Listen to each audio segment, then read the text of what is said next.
दोस्तों, घर बनाते टाइम या साइट पर काम करते वक्त एक कन्फ्यूज़न बहुत होता है। एम सैंड यूज़ करें, रिवर सैंड यूज़ करें, जहाँ की क्रस्ट स्टोन डस्ट। कुछ लोग बोलते हैं कि एम सैंड बेस्ट है, कुछ कहते हैं कि रिवर सैंड ही ओरिजिनल है, और कुछ कॉन्ट्रैक्टर डस्ट यूज़ करके कॉस्ट बचाते हैं। लेकिन असली सच क्या है? कौन सी सैंड से कंक्रीट स्ट्रॉन्ग बनता है? कौन सी प्लास्टर में बेटर है? कौन सी वाटर प्रूफिंग को अफेक्ट करती है? और कौन सी फ्यूचर में सीपेज और क्रैक्स दे सकती है? तो ये सर, आज की वीडियो में हम इजी लैंग्वेज में ये सब समझेंगे कि एम सैंड, रिवर सैंड और क्रस्ट स्टोन डस्ट में एग्जैक्ट डिफरेंस क्या होता है। तो वीडियो को एंड तक जरूर देखना, क्योंकि लास्ट में मैं प्रैक्टिकल रिकमेंडेशन भी दूंगा कि कहाँ क्या यूज़ करना चाहिए। तो सबसे पहले बात करते हैं रिवर सैंड की। तो रिवर सैंड वो नेचुरल सैंड होती है जो नदियों से मिलती है। ये सालों तक पानी के फ्लो की वजह से नेचुरली स्मूथ और राउंडेड शेप में कन्वर्ट हो जाती है। इसलिए इसके पार्टिकल सॉफ्ट और क्लीन होते हैं। नॉर्मली इसका कलर हल्का ब्राउन, येलो या ग्रे होता है। पुराने टाइम में ऑलमोस्ट सारे construction works river sand use करते थे। हर वर्क में मतलब पुराने टाइम में रिवर सैंड ही यूज़ होती थी। अब बात करेंगे इसके एडवांटेज यानी कि फ़ायदों की। रिवर सैंड के कुछ बड़े एडवांटेजेस होते हैं। इसमें नेचुरल स्मूथनेस होती है, इसलिए प्लास्टर फिनिश काफ़ी अच्छा देता है ये। दूसरा है कि वर्केबिलिटी अच्छी मिलती है, मतलब मिस्त्री को काम करने में आसानी होगी। तीसरा है कि कंक्रीट मिक्सिंग स्मूथ होती है। और इसके बाद अगर क्लीन सैंड हो तो स्ट्रेंथ भी आपको अच्छी मिलती है। अब बात करेंगे इसके डिसएडवांटेज की, यानी कि इसके नुकसान क्या है। लेकिन अब प्रॉब्लम क्या है, आजकल ओरिजिनल क्लीन रिवर सैंड मिलना मुश्किल हो गया है। कई जगह इलीगल माइनिंग होती है, उसकी वजह से क्वालिटी भी ख़राब मिलती है। कभी इसमें सिल्ट ज़्यादा होती है, कभी मिट्टी मिक्सड होती है, और कभी कभी मॉइस्चर बहुत ज़्यादा होता है। और दूसरी प्रॉब्लम, रिवर सैंड का रेट काफ़ी हाई होता है और एनवायरनमेंट डैमेज भी होता है रिवर माइनिंग की वजह से। तो अब बात करेंगे एम सैंड की। एम सैंड का पहले फुल फॉर्म बताता हूँ। इसका फुल फॉर्म होता है मैन्युफैक्चर्ड सैंड। ये नेचुरल नहीं होती है, इसको मशीन से बनाया जाता है। बड़े बड़े स्टोन्स को क्रशर मशीन में तोड़कर कंट्रोल्ड साइज की सैंड बनाई जाती है। बड़े इसलिए इसका साइज और ग्रेडिंग बहुत प्रॉपर होता है, क्योंकि इसको मशीन से बनाया जाता है, इसीलिए इसको मैन्युफैक्चर्ड सैंड भी बोलते हैं। अब इसके फ़ायदों की बात करेंगे, एडवांटेजेस की। एम सैंड के काफ़ी पावरफुल एडवांटेजेस होते हैं। इसकी स्ट्रेंथ जनरली रिवर सैंड से बेटर होती है। क्यों होती है? क्योंकि इसके पार्टिकल्स एंगुलर शेप के होते हैं, और जो सीमेंट के साथ बेटर बॉन्डिंग बनाते हैं। दूसरा है कि इसमें सिल्ट और इम्प्यूरिटीज कम होती है। तीसरा है कि ये एनवायरनमेंट फ्रेंडली ऑप्शन माना जाता है, और मार्केट में भी इजीली अवेलेबल होता है ये।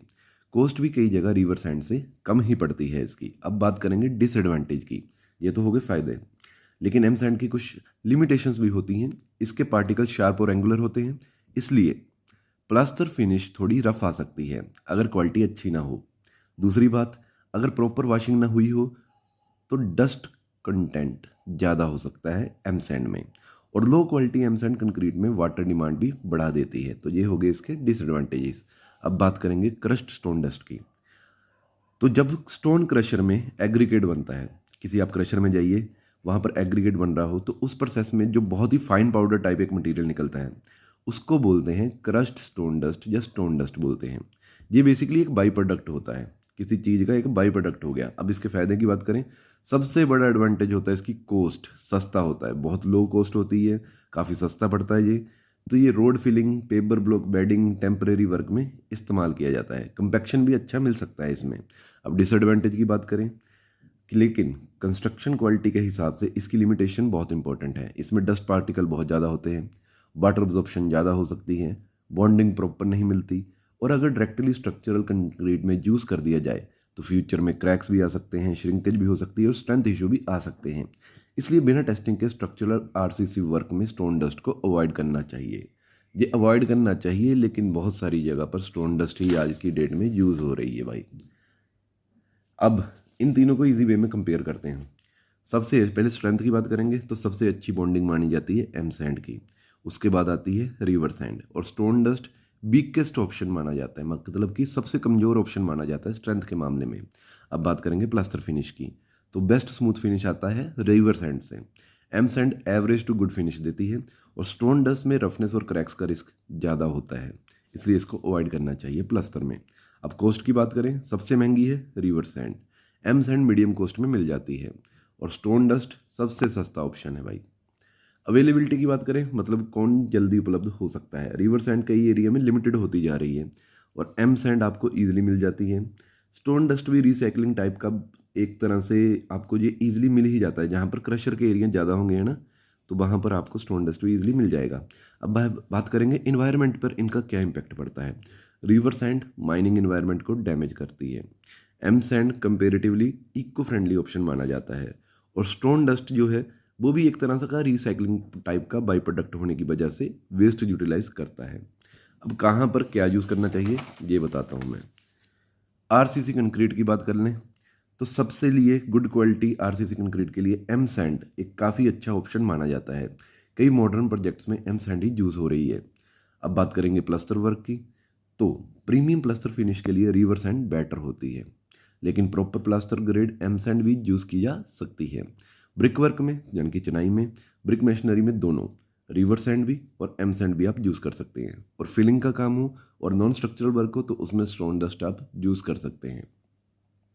एक बहुत इंपॉर्टेंट चीज़ याद रखना, सिर्फ नाम देखकर मटेरियल को सिलेक्ट मत करिए।